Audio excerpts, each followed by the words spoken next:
Betterment. Masih ramai lagi yang tak faham dan tak jelas mengenai betterment. Dan diorang rasa kadang-kadang betterment ni tak memuaskan hati langsung dan tak adil kepada orang.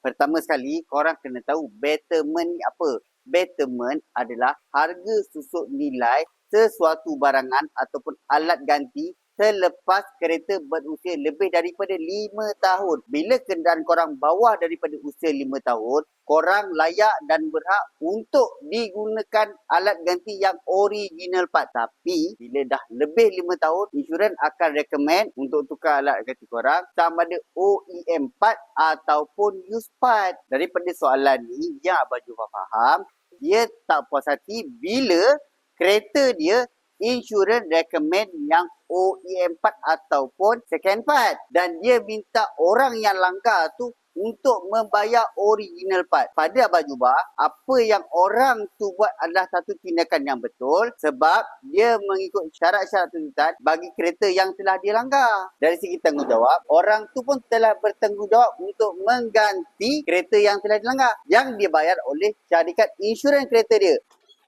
Kalau korang nak claim insurans kereta korang tak apa ada masalah, korang renew insurans korang dengan Abang Jubah.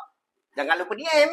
Macam biasa korang kat luar sana tak tahu dan tak ada workshop nak hantar kereta korang untuk buat claim insurans ataupun cash repair, korang boleh terus datang ke bengkel KHW Niaga, pakar konsultan insurans kemalangan anda. Kita jumpa kat next video. Assalamualaikum.